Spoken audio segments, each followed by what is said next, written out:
Olá, eu sou a Carol Nogueira e esse é o Item Mais da CNN. As máscaras de proteção são um item cada vez menos frequente nas ruas, cada vez mais movimentadas. O álcool em gel também não está mais sempre à mão como antes, e as aglomerações já não assustam tanto.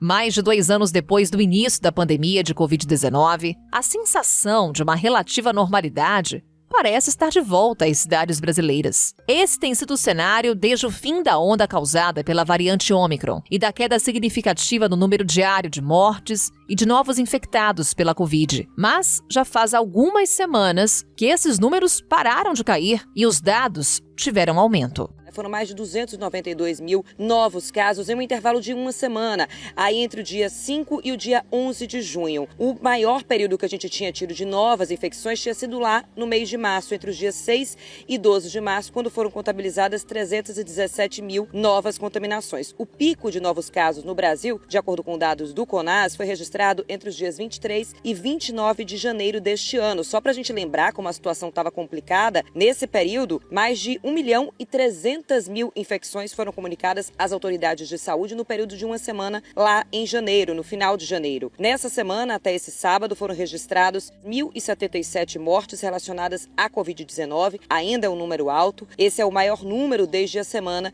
do dia 3 a 9 de abril, quando o indicador ficou em 1.112. O Brasil permanece entre os países com o maior número de novos casos de Covid-19 no mundo, de acordo com a Organização Mundial da Saúde. A situação fez alguns estados voltarem a recomendar antigas medidas de proteção. E todas as capitais do país já tornaram por decreto o uso de máscara facultativo, mas 3 voltaram a recomendar a utilização em locais fechados. São elas Curitiba, São Paulo e também Belo Horizonte. Afinal, qual é o atual cenário da pandemia de Covid-19 no Brasil? O que os dados nos apontam? Qual é a tendência do nosso país em relação à doença? Sobre essas questões, conversamos agora com Marcelo Gomes. Ele é pesquisador e coordenador do Infogripe. Marcelo, muito bom te ter aqui no Item Mais. Bem-vindo. Sempre um prazer, muito obrigado pelo convite, né? Ótimo estar conversando contigo e com todo mundo que vai acompanhar aí a programação do programa. Marcelo, e é sempre muito interessante porque estamos acompanhando, principalmente durante a pandemia de Covid-19, o levantamento feito pelo Infogripe. E a gente tem percebido um aumento de casos de síndrome respiratória aguda grave. Qual é a parcela que corresponde à Covid-19 nesse momento, Marcelo?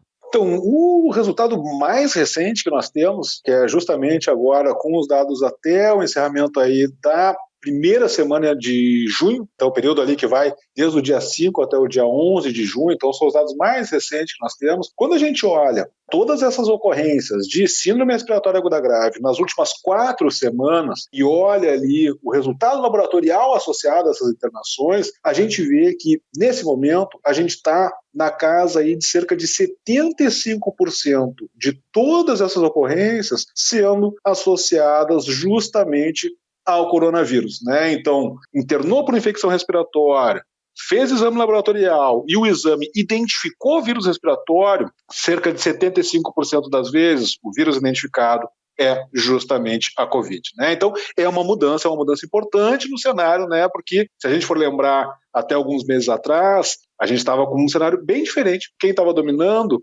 era um vírus comum nas crianças pequenas, porque justamente a Covid vinha diminuindo bastante. Desde quando essa alta vem sendo verificada, Marcelo? E qual que é a tendência? Ainda é de alta quando olhamos para a Covid-19?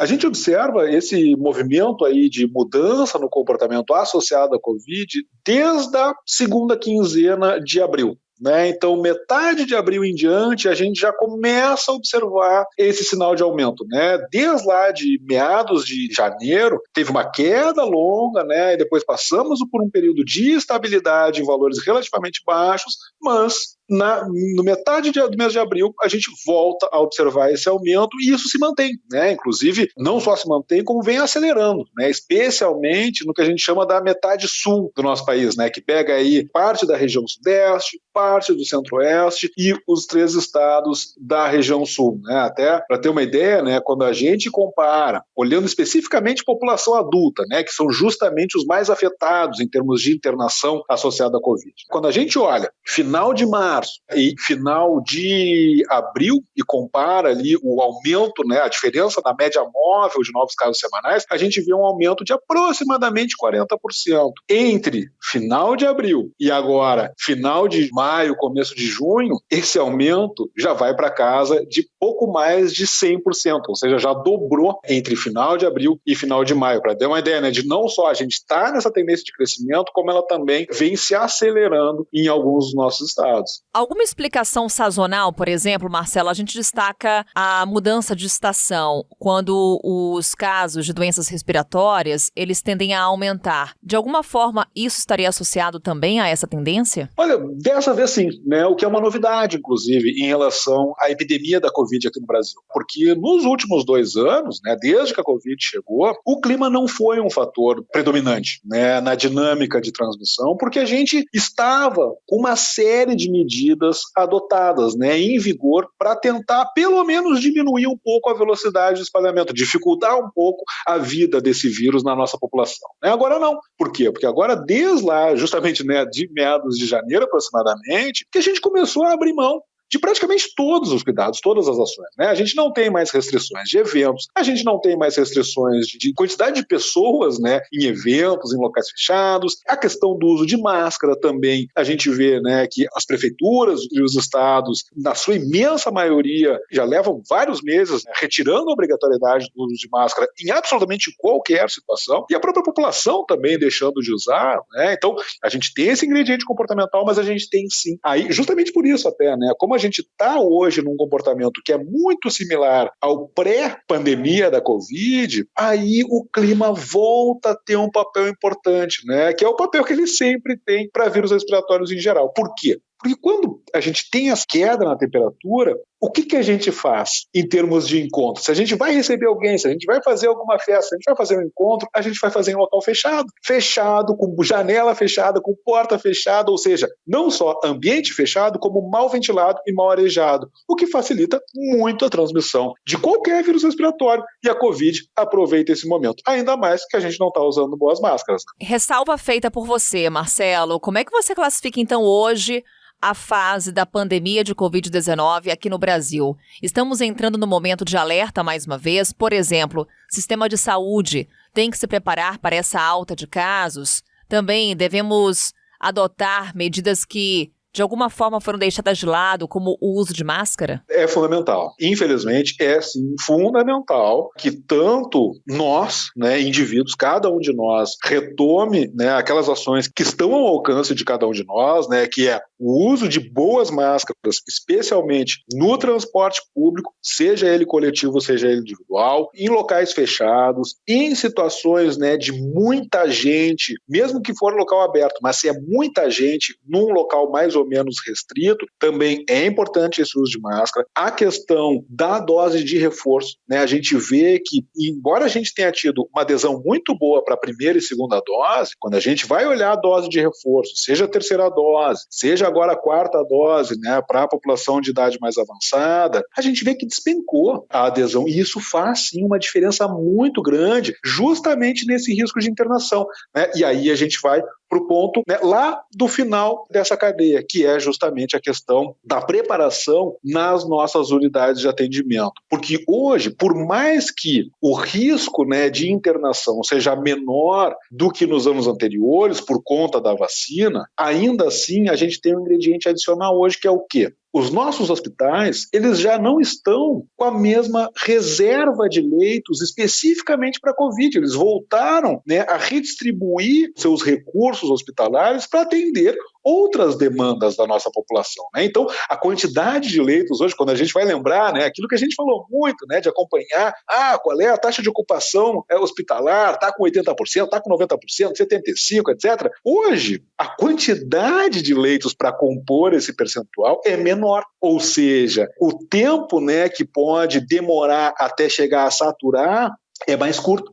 A gente precisa de um volume menor de internações para já começar a gerar uma pressão grande, né, por conta dessas outras questões de saúde que voltaram a ter reserva de leito. Então, é sim fundamental, a gente já vem há várias semanas alertando, né, para essa mudança na tendência. Então, a gente não pode cair na armadilha de achar que só porque nós estamos num cenário não tão ruim quanto nos 2 anos anteriores, por conta da vacinação, achar que o problema está resolvido e a gente não precisa mais ter cuidado nenhum. Isso é meio caminho andado para a gente acabar sendo surpreendido e passar por dificuldade novamente. Marcelo, mais uma vez, obrigada por trazer para a gente aqui números que retratam a nossa realidade atual nessa pandemia de Covid-19. Fica aqui o convite para voltar a conversar conosco. Então, até uma próxima. Um grande abraço. Mais uma vez, um grande abraço. Muito obrigado pelo convite. É sempre um prazer estar participando. Até uma próxima. Tchau, tchau.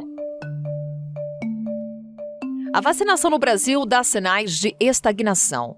17 meses depois de iniciada a campanha de imunização contra a Covid-19 por aqui, a parcela da população com as 2 primeiras doses não chega a 80%. As pessoas que receberam a dose de reforço são menos da metade. E entre os idosos, pouco mais de 20% tomaram a 4ª dose.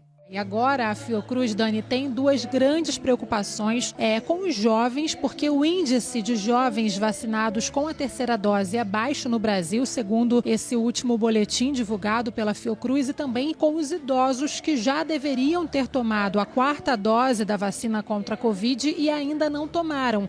Quais são os caminhos para evitarmos uma nova onda da Covid-19 por aqui? Quais são as medidas que devemos adotar agora? Sobre isso a gente conversa com a Etel Maciel. Ela é epidemiologista e professora da Universidade Federal do Espírito Santo. Doutora Etel, nossa parceira aqui de Item Mais, bem-vinda mais uma vez. Obrigada, Carol. Um prazer estar aqui no Item Mais. Doutora, eu vou começar nossa conversa reforçando aqui um ponto que tratei há pouco com o Marcelo, sobre a tendência de alta de casos de Covid-19. Já estamos acompanhando nesse momento um aumento significativo de casos da doença por aqui. Ao que podemos atribuir esses números, essa alta, doutora? Estamos numa nova onda, Carol, com um aumento tanto de casos quanto de internação, alguns estados já vivenciando uma pressão de leitos, inclusive também com aumento de internação de leitos pediátricos, né? Nós temos ainda uma faixa etária sem vacina, então uma faixa etária ainda que preocupa. E, Carol, estamos vivenciando também um atraso, uma demora muito grande e talvez por uma série de condições, né, que levaram o país a essa lentidão de que as pessoas busquem a sua dose de reforço. Nós estamos aí com uma dificuldade de atingir o nosso público-alvo para a dose de reforço, tanto da 3ª dose de vacinação, né, Carol, que está ampliada para os adolescentes também, e agora para os acima de 50 anos, 50 ou mais, né, já a 2ª dose de reforço. Então estamos caminhando de forma lenta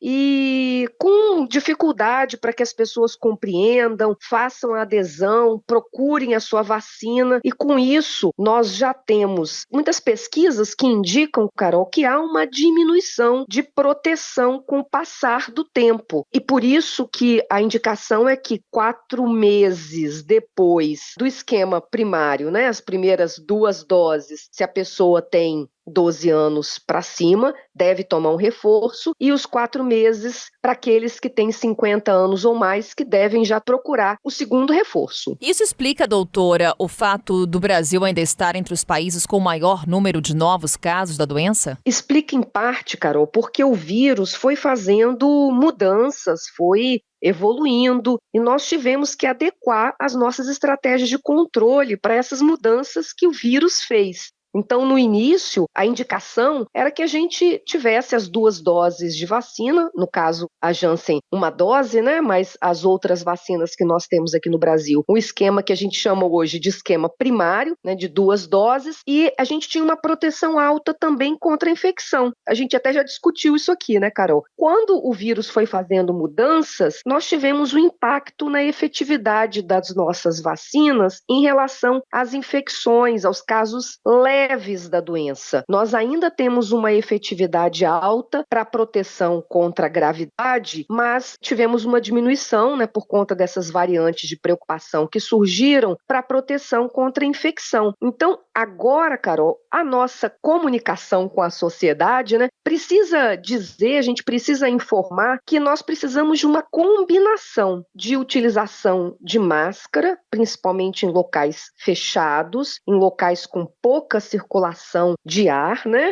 Ambientes mais fechados, onde tenham muitas pessoas, e as doses corretas pela faixa etária. Porque agora, Carol, dependendo da faixa etária que você está, você tem um número de doses correta, que não é mais apenas aquele esquema primário de 2 doses. Doutora, quando houve a revogação do decreto de emergência de saúde pública, a senhora destacou, inclusive em conversa aqui no Me Tem Mais, sobre a necessidade da criação de indicadores que pudessem balizar a necessidade de instituição de um novo decreto, inclusive mecanismos aí de alerta para uma situação preocupante com relação à Covid-19. Esses indicadores, eles foram criados, como hoje Ministério da Saúde, autoridades de saúde trabalham para definir o quão grave e preocupante é a situação da doença no nosso país. Nós discutimos, inclusive, isso aqui no episódio, né, Carol, dizendo da necessidade da criação desses indicadores. Não tivemos isso por parte do Ministério da Saúde e hoje nós temos uma dificuldade grande para que estados e municípios possam compreender melhor em qual cenário eles estão e se há necessidade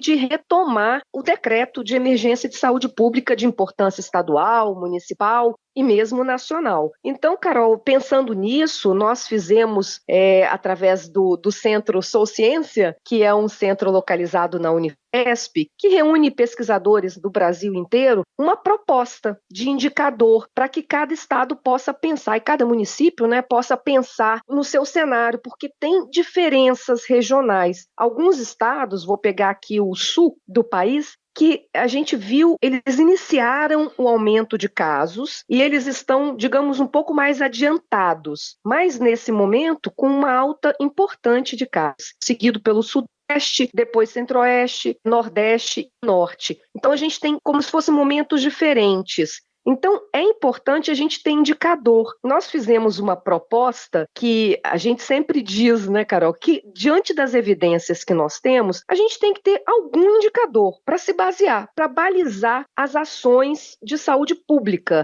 Pode ser que esse indicador ele precise ser remodelado, modificado a partir do momento que nós tenhamos mais dados. Mas com o que nós temos agora, a gente ainda não consegue dizer que a pandemia da Covid-19, a Covid-19, o SARS-CoV, ele tem o que a gente chama de sazonalidade, Carol, que é o vírus, ele tem uma transmissão maior em determinado período de tempo. Por exemplo, agora nós estamos no inverno. A gente já tem uma circulação maior, que a gente chama de sazonalidade, de alguns vírus respiratórios. A gente não tem ainda uma certeza de como o SARS-CoV-2 vai se comportar. Mas olhando o ano de 2020 e olhando o ano de 2021, a gente pode analisar que tem um padrão, tem um aumento nesse período de inverno. E aí a gente está propondo que durante esse período de inverno, que a gente marca aí até 31 de julho de 2022, nós tenhamos uma atenção especial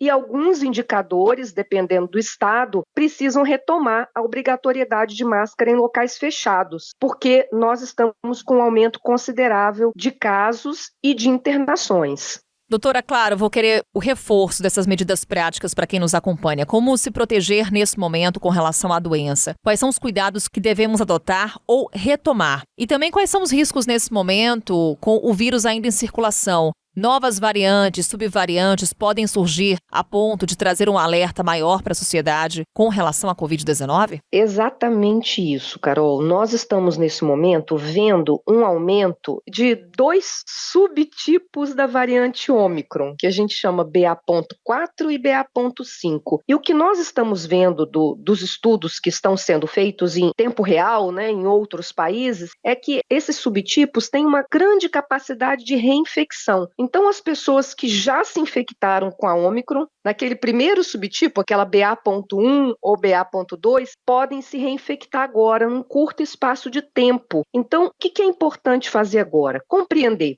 que nós continuamos numa pandemia e que toda vez que você for num local fechado, que tenha muitas pessoas, que tenham pessoas que não estão na sua bolha social, né, no seu grupo familiar, utilizar máscara. A máscara é muito importante porque ela diminui a possibilidade da gente se infectar e aí, né, Carol, desenvolver uma doença mais grave, né, e necessitar aí até de uma internação. Então a máscara nos protege. Além da máscara, Carol, verificar na sua faixa etária se a sua vacina está em dia. Então, se você está na faixa etária pediátrica, são as 2 doses. Nós estamos no Brasil ainda com essa indicação. Se a faixa etária de adolescente em diante, então 12 anos para cima, até 49, a pessoa tem que ter lá marcado 3 doses da vacina. Se ela não tiver tomado Janssen, aí tem que ter marcado 2 doses da vacina. Se ela tem mais de 50 anos, ela tem que ter 4 doses da vacina. Ou tomar Janssen, 3 doses da vacina. Então, observar lá no Conect SUS, né, ou no seu cartão que você recebeu quando tomou a vacina, quantas vacinas você tem, e aí procurar a sua dose de reforço, porque essa dose de reforço, Carol, ela nos protege contra a infecção e contra a possibilidade de desenvolver uma doença mais grave. Doutora Ethel, nessa prestação de serviço também aqui com a gente no Item Mais. Mais uma vez, obrigada, doutora, por estar conosco. Já fica aqui o convite para uma próxima conversa. Muito obrigada, Carol. Um abraço para todos os ouvintes do Item Mais. Um grande abraço, doutora. Obrigada. O Item Mais de hoje fica por aqui, reforçando aquele recado de sempre. Proteja-se, cuide-se, vacine-se contra a Covid-19. A gente volta a se encontrar com outro assunto. Até lá! Com a minha apresentação, Carol Nogueira, este podcast foi produzido pela Maremoto para a CNN Brasil. Roteiro e pesquisa, Lucas Scherer. Pauta e produção, Danilo Santana. Edição e sonorização, Roberto Rudinei. Coordenação geral, Paula Weinberg e Felipe Gomes. Coordenação de produto, Verônica Schneider. Coordenação editorial, Diego Toledo. Você também pode ouvir o Item Mais no site da CNN Brasil e aproveite para conhecer os nossos outros programas em áudio. Acesse cnnbrasil.com.br/podcasts.